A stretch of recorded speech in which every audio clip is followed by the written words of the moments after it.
welcome to another book review. Today we are talking about the Sockeye Special, the story of the Steveston tram and early Lulu Island. So this one is by Ron Hyde. It is a compilation of pictures, writing, maps of what it was like in Steveston in 1905 through 1958.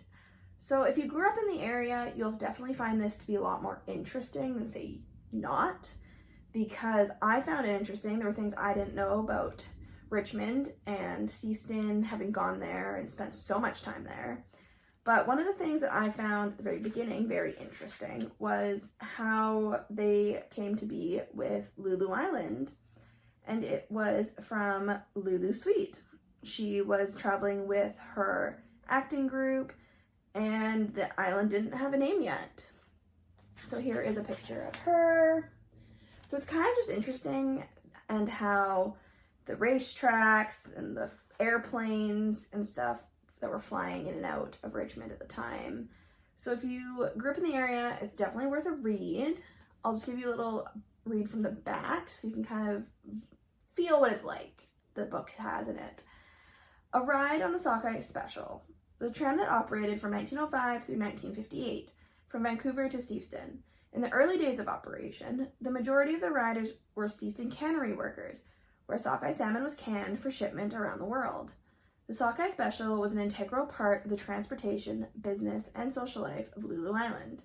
The story of the tram and its part in the island's history presents glimpses into Lulu Island's exciting past. For example, the Sockeye Special brought thousands of visitors from Vancouver, New Westminster, and Richmond to the thrilling horse races at Minaroo Racetrack, and also transported thousands of visitors to witness several aviation history-making events at Minaroo.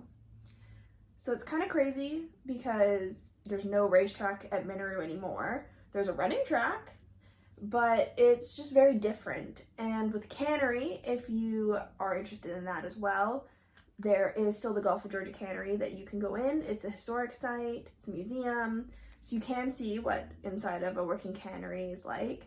It's obviously not exactly what it was back in the day, but they still have a lot of machinery and pictures, so you can still see how it was and where the boats would pull up in the harbor and everything like that.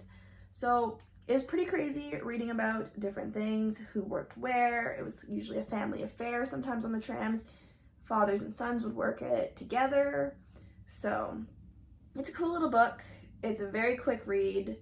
But if you are from the area or doing research on the area, it's a great place to just learn a little something new.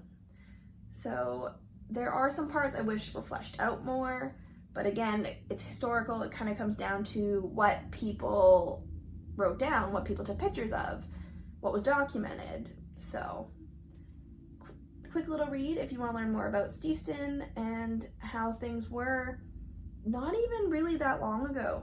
1958. That's not crazy times.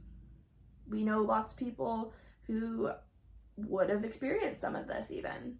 So take a read if you'd like, and I will see you for my next book review soon. Bye!